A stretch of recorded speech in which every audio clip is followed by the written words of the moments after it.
Okay, everyone. Hi, let's talk a little bit.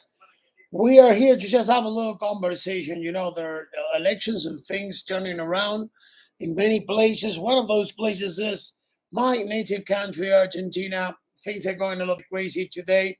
We're going to be live on a radio station later on, and we're going to be talking about politics, about why in many countries right now inflation will not go down until at least next year. Reason mainly is because things are already set for that to happen. How is that? You might say, well, easy to learn and understand. That is because all the inflations projected for the last quarter, are going to go, no, I'm not going to go. It is with a mate. How about that? Without glasses. I'm going to go actually, I think that over, if I'm not wrong, over like say over 10 to 15 to 20%, some to 30% what they were before. For example, the case of Argentina, it's going to be an election. There's been a devaluation, again, more emission of coins, more inflation, and of course, the problem that the markets are dubious about and they doubt about what the three candidates after the pre elections. They have a pre election there, and then three candidates are the ones who are going to go for the whole pie. There's a lot of doubt about what they can do or what they can bring to the table, although they set the plans. There's one candidate, Javier Milei, who is being seen with lots of attention by many countries because some erroneously are saying that he's going to bring the breezes of liberalism, which in America can be construed as bringing the left, when in Argentina, being a liberal means that you're bringing the right. That's how the world perceives ideologies or ideas. And also, there's the Secretary of Economy, the minister, or whether they're ministers, Massa, who is actually part of the government, the failed government, the government's doing terrible, is coming down to crumbs. And then Patricia Bullrich, who is representing the government that was there before. Of course, the thing is, with all this said, that those three candidates, left aside any other options, there are no more options now, are the only choices that Argentines have. Uh, Things like the International Monetary Fund, IMF, which is actually a debtor of Argentina. I mean, Argentina is a huge serial debtor of the monetary fund. Are really doubting that the country can adapt to the needs of the world for the next, say, 2 months. You know that Argentina right now is the third country with most inflation in the world, right behind Venezuela. Venezuela's terrible. Venezuela, it's off the charts. Nobody has a dime taken out from Venezuela because of its political system, a country that sits on billions of dollars, billions and billions of dollars in oil, petrol, but the political system that does not allow it to get inserted into the perennial business world. So Venezuela has an inflation of 9,000%. Then you have Zimbabwe with about 700%. And then you have Argentina way below that, as we said, with an inflation that goes now from in between a 41 to 70%. But it is projected that by the end of the year, at the end of this last quarter of this 2023, their inflation will be at 145, and no candidate, no matter who wins, will be able to turn that situation around in the next following months. Of course, a perennial, good, practical solution should come for the next year, but 2024, which, by the way, is going to start in the United States with a sheer or steep recession. As I was saying, it's going to be a problem also mostly for the emerging countries. Argentina being in that position due to its many political and financial failures of the past several years.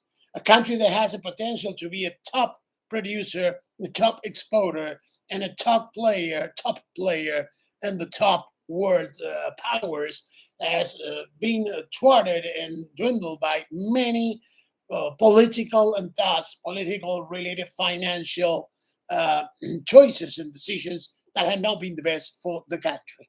Well, just wanted to give you a little bit of approach of what's going on in the United States of America. The inflation right now it's about 3.18%, which is not that bad, really, all things considered. For example, in Europe, they are around 9%, and they consider it high.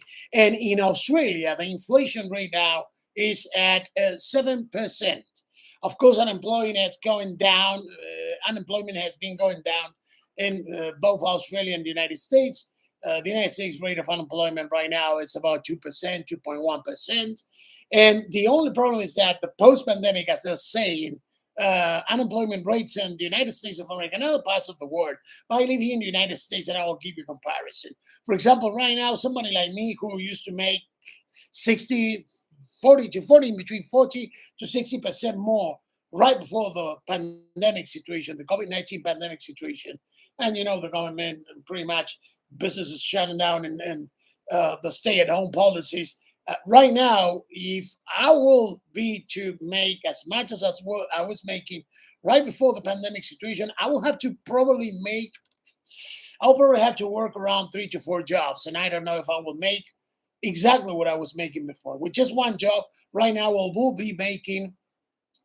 I am actually making 60% less of what I used to make in 2019, right before the pandemic situation erupted in the world.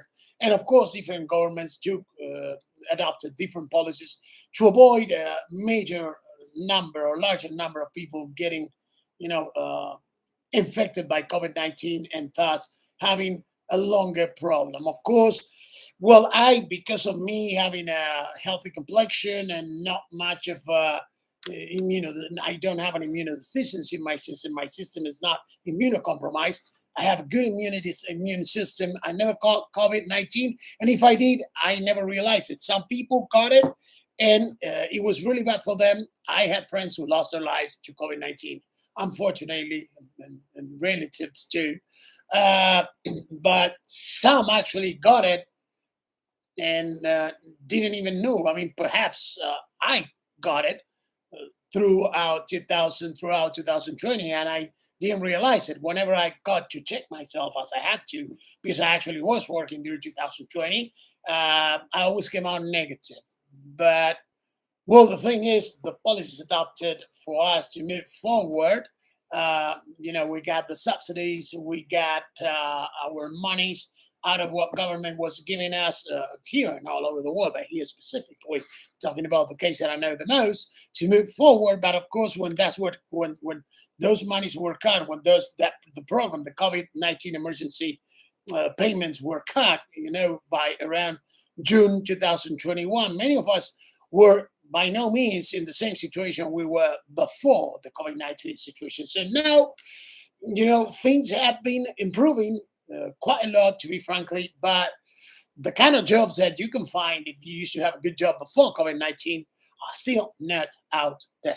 It's way more difficult. And if you find a decent job, you're going to get paid way less than what you used to pay before. In my case, right now, I do different jobs. I mean, I'm a journalist, a correspondent. 2020, I've been in Ukraine covering the war and been half all over the world for like around 6 months. And the first half of 2022, and I made enough money to keep on going. That kept me going. But of course, that is after hard work and after sacrificing a lot of time with family and friends. Still, I was not able yet to recover the level of income or my income level of before 2020, well, 2019, before the COVID pandemic situation, 19 pandemic situation. What about you? Let me know if I can get some comments. And of course, even though we're going to finish this live broadcast right now, I would like to hear it from you to see how did the COVID-19 times treated you?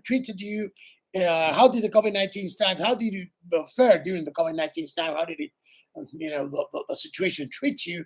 And how are you right now? Did you recover? How do you expect to? Or how do you think you're gonna fare for the following months, how you're going to do in the following months.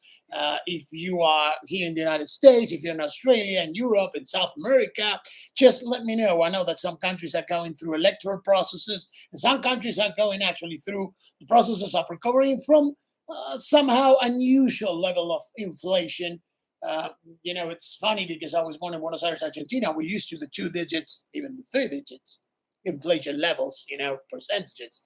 Here in the States, when they were talking about a projected 30% inflation, now, it's just 3.18, talking about a 2.9 to 3.18, and then 4% of inflation levels, rates.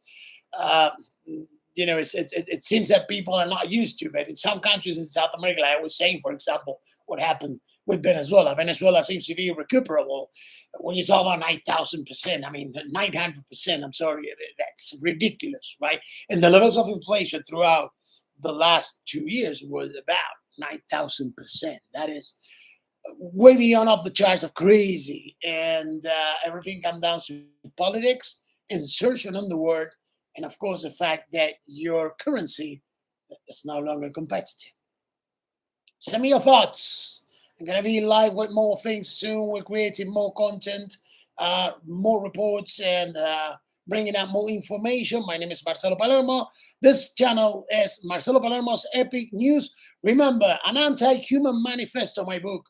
It's coming soon to the markets. It has been acclaimed by some critics that read the pre-produced book. Now it's being produced in proper format, so you can buy it both digital and also in hard copy. More information to come soon. Thank you very much. Not soon, soon. Thank you very much. I'm Marcelo Palermo. Appreciate your sympathy. Appreciate you being there. We're going to keep on doing this. Epic News. Bye. Have a great day.